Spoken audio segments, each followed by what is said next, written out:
Welcome to the podcast for Renaissance Fellowship, where we are creatively and actively revealing Jesus' love to our generation. Here we find the script in Scripture and the text in context.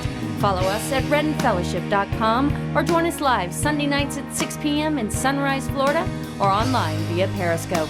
Here's our pastor, Jerrod Cring. What I want and what I need. What I want is a job. What I need is a purpose. What I want is money. What I need is opportunity. What I want is success. But what I need is permission to continue. What I want is stability. But what I need is to evolve. What I want is affirmation. But what I need is honesty. What I want is friends. But what I need is companionship. What I want is certainty. But what I need is faith. What I want is relaxation. But what I need is rejuvenation. What I want is pizza. What I need is pizza. What I want is to know the plan. But what I need is daily bread. What I want is control. But what I need is Father. What I want is acceptance. But what I need is love. See, what I want and what I need very rarely look like the same thing, right? They very rarely are the same thing because the Bible's pretty clear that my God shall supply all my need. But your wants, probably not on his priority list. Because our wants can be fickle, right? I mean, you can want something desperately one day and then turn around the next day and be like, maybe not. You know, something could seem like you can't live without it one moment, and then you see someone else wearing it and you're like, no. You know, it can change like that. Your wants can be so fickle. Something can seem impossible, and then the next day it seems ordinary. You know, what you thought was cool one day is lame the next. And very often, what we need doesn't look anything like what we want. When we first moved to South Florida, I had gotten this job. And after being there about a year, we decided we wanted to buy a house, right? So in Tennessee, I had a long commute. I had to drive like anywhere from 25 to 45 minutes to work every day, each way, depending on traffic, right? So when I moved here, I was like, I want to live close to work. No more than 5 minutes. So I could walk, I could bike ride. I could whatever, if necessary, I could get there, right? So we got with a real estate agent. We set up this grid of where we wanted to look at houses. And we looked at a lot of houses. I mean, I feel sorry for that poor lady, man. We probably looked at over 100 houses easily, all within the space. And it was late 2009, 2010, bottom of the housing market. So there was plenty of houses to look at. And we just kept looking. Couldn't find it. And I had to be close to work. Had to be. Like, she'd say, well, there's some really great houses over here in Davie. No, must be close to work. So she finally was like, there's this really great one that I want you to look at. And we were so desperate. We're like, okay, we'll go look at it. But there's no way we're going to. You already know where this is going, right? We go look at the house. It's perfect. Great schools, great neighborhood, in our price range. Of course, we bought it. And I was like, okay, I'm 8 minutes from work instead of 5. Okay, I'll sacrifice. But little did I know that a year after we buy the house, I was going to get fired from that job. So I was trying to build a permanent situation and permanent infrastructure around what God knew was a temporary situation. Isn't that what we do? We want to build permanent situations around temporary stuff and think that, and I don't know, and trust me, I'm preaching myself right now. When are we going to learn that there is no destination? That we're not suddenly, I'm here, I've arrived, this is where I'm going to stay. No. It's constantly evolving and changing and flux, and so this job that I was so determined to be close to ended up being an irrelevant thing in my life just 1 year later. But I was determined that I knew what I wanted. Fortunately, God knew what I needed. How often do we build ourselves around situations, and those situations end up being temporary? Now, we're finishing a series tonight, and what we've been doing is we've been looking at how Jesus helped his disciples deal with hassle. Like the stuff in your life that's a real pain in uncomfortable places. Are we on the same page? Okay. The really difficult stuff that's not fun. And we've been asking some really not difficult, but important questions. Like, what part do I play and what part does God play? Like, when does my part end and God's part begin? And even more, what do I do when I don't know what to do? Which for me, that's like 98% of the time. You know, what do I do when I don't know what I'm supposed to be doing? What do I do then? And these are what we've been looking at. We've been in Matthew, the 17th chapter, and we started in verse 24. And basically what happened was Jesus brought his disciples home. He brought them to their hometown it's like their home base, a city called Capernaum, okay? And this is where Peter, Andrew, James, and John were all from. Peter had a house there. This was their home base. So they step off the boat, and they are immediately greeted by tax collectors. Not a great welcome wagon, right? So the tax collectors walk up to Peter, and they say, hey, Peter, yo, bro, does your master pay taxes? And Peter says, cha? I don't think he actually said cha, but we're going to go with that for today. Peter's a surfer today, okay? Cha, dude. Cha. So Peter says, yeah, my master, of course. Now, the only problem with Peter's answer is that it's a lie. Yes, Peter, the disciple of Jesus Christ, the big fisherman, lied. And then he immediately goes to the house where Jesus is. And Jesus is standing there waiting for him going, no. You're not coming in here after you've just lied to these tax collectors. We're going to deal with this first. So Jesus asks him this amazing question. He says, what do you think, Simon? Now here's the thing. His name is now Peter, which means rock. But his name used to be Simon, which means stone. So he went from a stone to being a rock, okay? So when Jesus looks at him and intentionally uses his old name, Jesus, so classy, so beautiful, so amazing, basically boils down the entire human experience to this one question. Who are you going to be? Are you going to be Simon, the old self?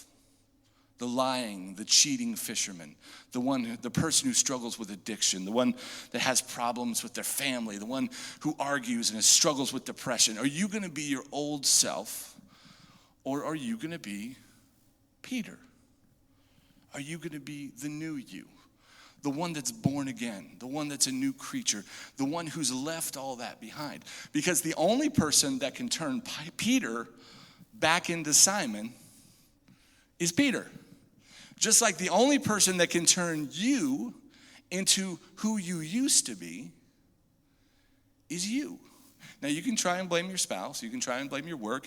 You can try and blame Donald Trump if you want. But it ain't none of their faults. The only person that can make you into your old self is you. Who are you going to be? So, Jesus then gives Peter these instructions. He says, so we don't offend these guys, so we can pay these taxes. Here's what I want you to do. And I believe that Jesus gives Peter this little formula here, this thing to do that really works, that we can use when maybe we run into some difficult times and troubles and hassles and tribulations. So it's in the final verse of Matthew, the 17th chapter, verse 27. It's Jesus turns to him and says, however, so that we do not offend them, go to the sea. Stop there. Isn't it great that Jesus sends a fisherman to the sea? I love that. He sends a fisherman to the sea, which means that like he might send a Jerrod to the buffet. No, he might send a Jerrod to the recording studio. He might send a Jerrod to church. He might send you someplace where you work, where things work for you, where they make sense. Send a fisherman to the sea. I have great news for you tonight, and that is that God has given each and every person in here tonight gifts. And it is those gifts that he is going to use to bring solutions and answers into your life. He's not going to send a fisherman to the ballet. He's going to send a ballerina to the ballet. He's going to send a fisherman to the sea. You have gifts.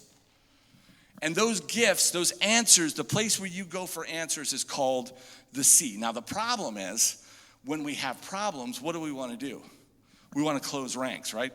I need some me time.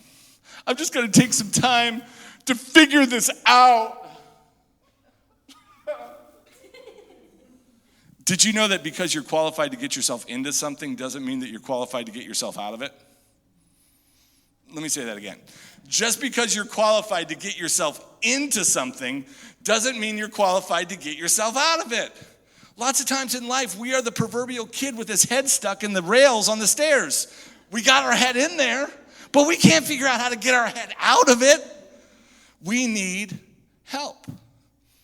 We need someone to come and say, hey, calm down, turn your head and back away. We need that person that is a voice of reason, and that is what going to the sea is all about. Go to a place where you know there's answers. The second thing you do is Jesus tells him to throw in a hook. Isn't it funny that Jesus tells a fisherman how to fish? I mean, you'd think this would be like, go to the sea, throw in a hook. It's like, Sarah, take out your flute and put the mouthpiece in. Kind of goes without saying, right? I mean, you'd think that would be a no-brainer. But the problem is, when we deal with spiritual things, we think they work different. We think God works in mysterious ways. Did you know that's not in the Bible? The Bible never says God works in mysterious ways. That's just our perception of things. We want to take the guy who created the universe, created science, created mathematics, created order in the universe, and we want to suddenly act like he's going to be weird when it comes to spiritual things. We want to suddenly act like it's going to operate on a totally different set of rules than every other thing that he created. Use the same set of rules. It'll probably work, If you're playing Star Wars Monopoly and Lord of the Rings Monopoly, it probably works the same way. It's just different pieces, right? The rules of the game are the same. They don't change. But so often we're fishermen sitting by the sea waiting for something to happen. Staring up the heavens going, hey, God, you want to send a flying fish like to land in my lap or something? And God's looking down going, why don't you put a hook in the water? Why don't you put a hook in the water? Please, for the love of God, for the love of me, put a hook in the water. Please. We're just sitting there waiting for something to happen.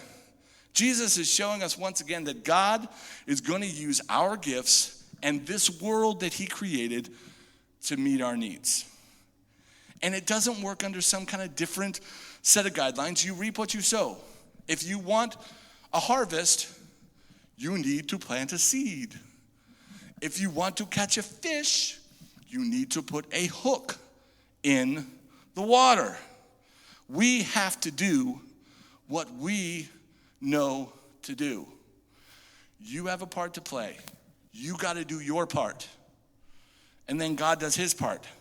Let God do the God stuff, but we need to do the human stuff. We sit around expecting God to do the human stuff, and he's saying, no, this is a partnership. We work together. It seems like our lives we become so good at identifying our problems. Have you ever noticed that? One of my, pet peeve time. The phrase, I'm the kind of person who, and this is like 21st century 101. I'm the kind of person who really doesn't like Starbucks.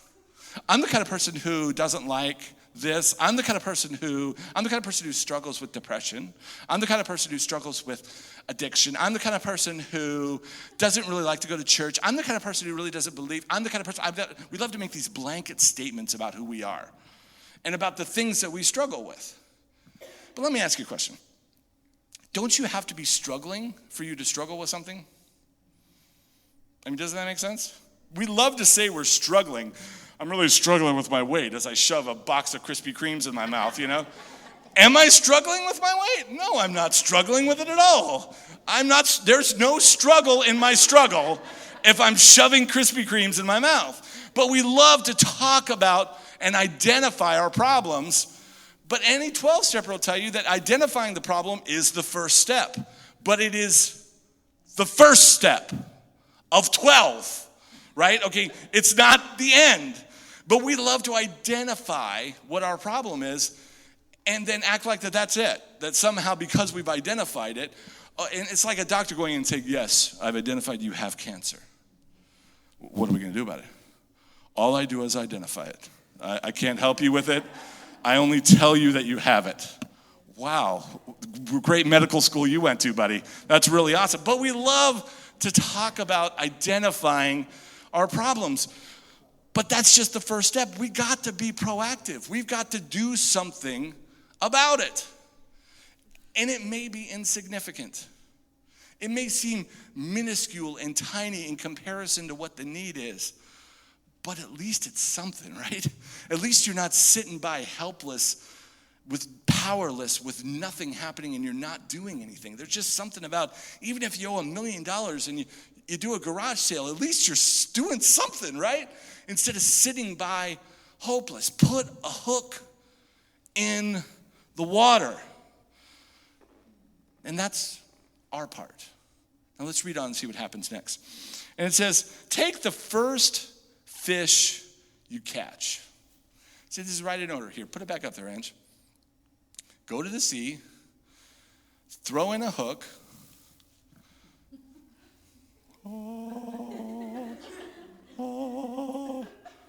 And there it is. Go to the sea, throw in a hook, and take the first fish that comes up. Okay, now here's the thing. Can God's will really be this simple?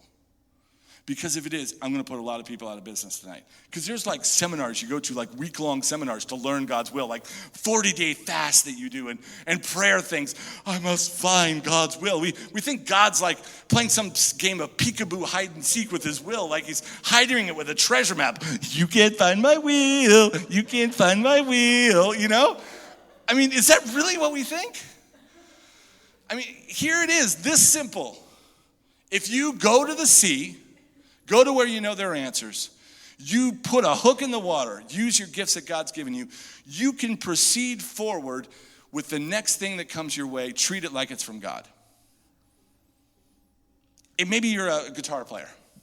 And you don't want to play. You're going through a tough time. You don't want to do anything, right? But you say, you know what? I'm going to play. I'm going to go to a friend's house. We're going to write some music together.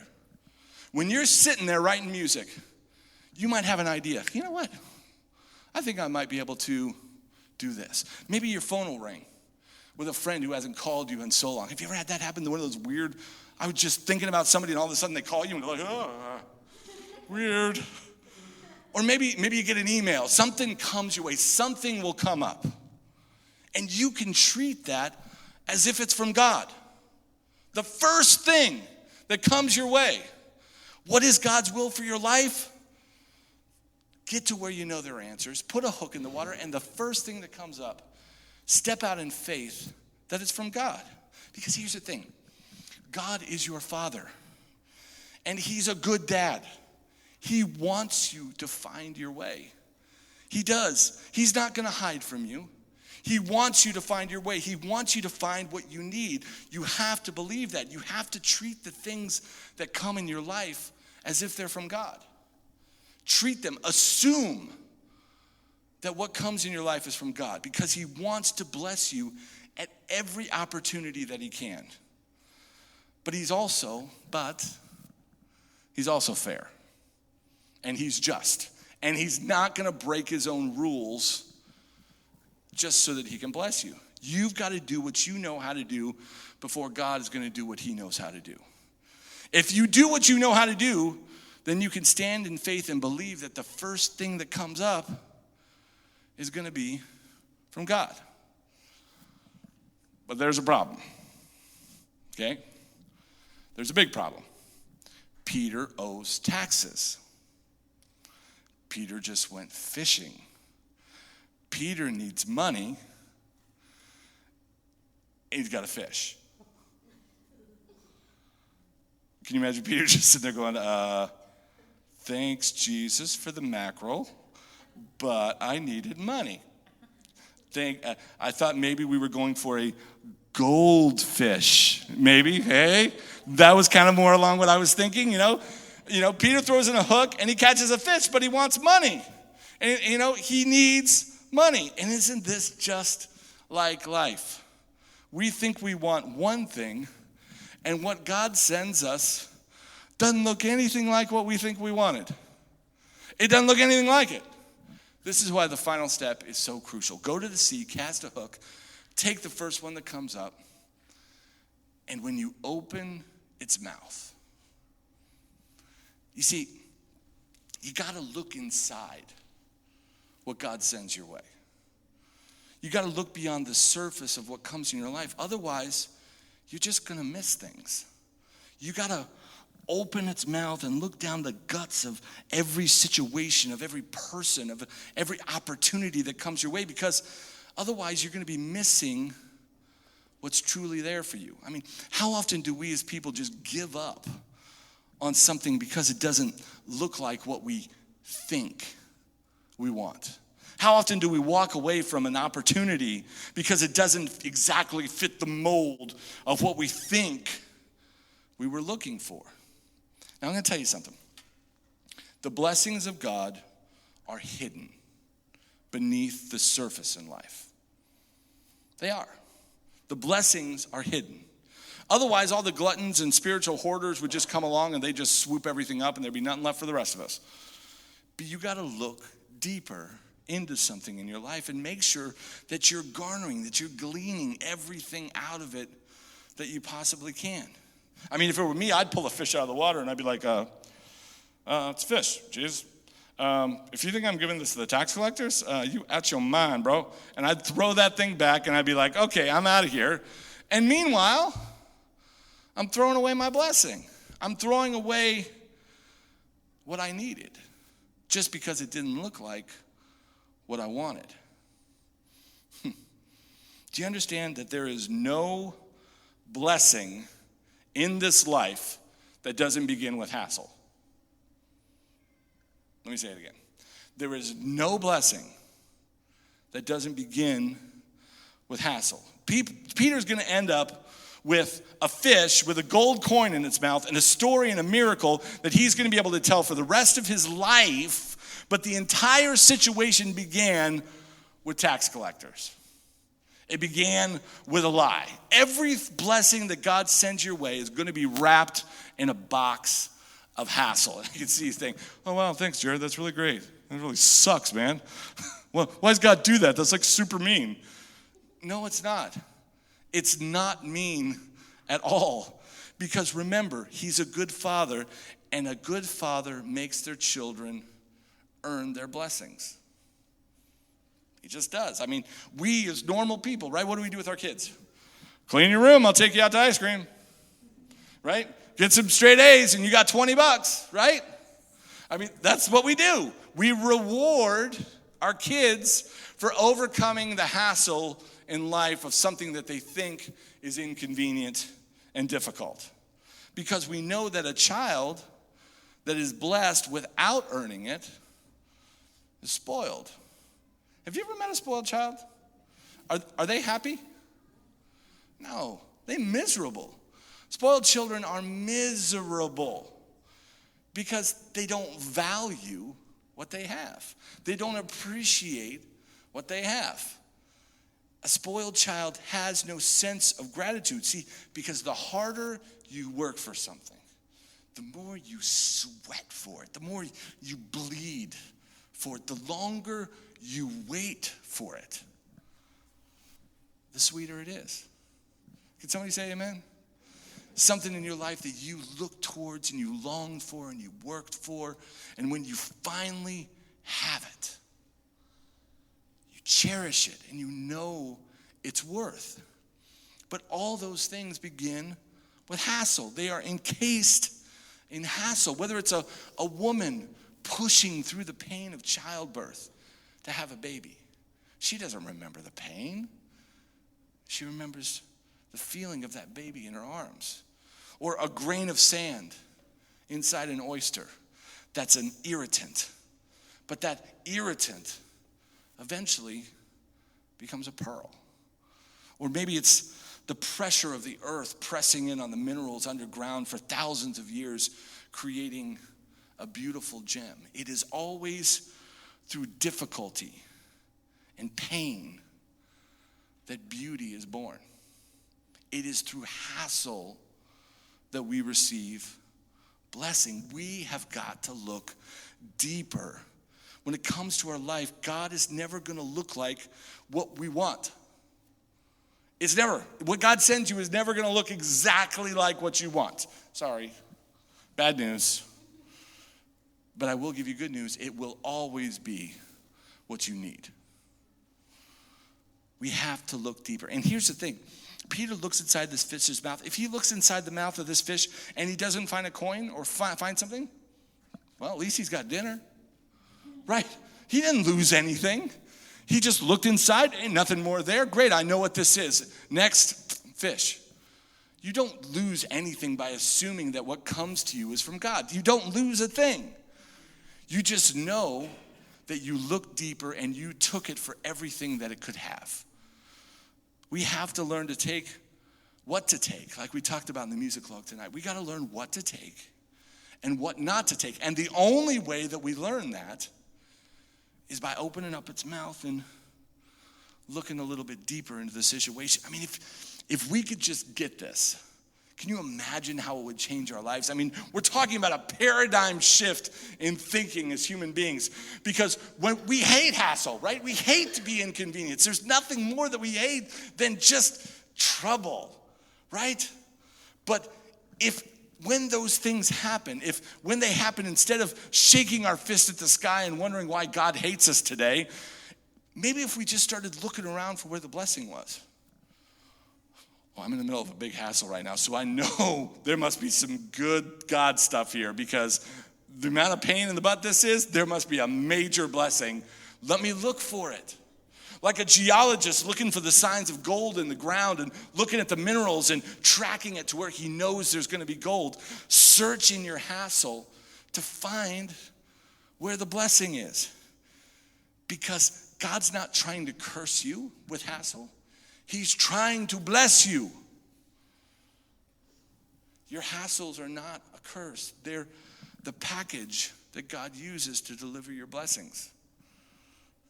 I mean, if children aren't the ultimate lesson in that, what could be a bigger hassle than our children? They are a huge pain. But what is the bigger blessing in our life than our children? Constantly teaching us this over and over again. If we could just get to the point when hassle and difficulty comes our way, instead of feeling sorry for ourselves and hiding away, we just start looking around and try to figure out where the blessing's going to come from. We got to go to the sea. Go to where you know there are answers. Cast a hook. And the first thing that comes your way, just assume that it's from God. And the way you find out is you open its mouth. Look inside the guts of every situation. Ignore that instinct that when you have problems, to just react the way you used to react, or to hide away and to get away from everybody and just get some me time. Go to the sea. Cast a hook. Take the first one that comes up and open its mouth. Say it after me. Say, go to the sea. Cast a hook. Take the first one that comes up and open its mouth. And let me can I give you a little bonus thing right now? Sometimes you're Peter, and sometimes you're the fish. Did you know that? Sometimes you're the one who is looking for the blessing, And there are awesome times in your life that you are the one that is carrying the blessing for someone else. Someone says that little, ask a question out loud. Oh, I wonder what's going to happen, da-da-da. And you're like, oh, I know. I know the answer to that. Because God puts you in a specific place at a specific time to get hooked by somebody so that you could give them a piece of value and treasure that you're carrying in yourself. Sometimes you're Peter, sometimes you're the fish. And it's a beautiful thing to be either one. And cherish either way. And think to yourself, when you get to share those little treasures and those little bits with somebody, think, oh man, I got to be the fish today. How about that? All right, boom. But if you're Peter, don't forget to look inside, because what you're looking for is never going to look like what you think it should. Because, as Mick Jagger once said, you can't always get what you want. But if you try sometimes, you just might find that you get what you need.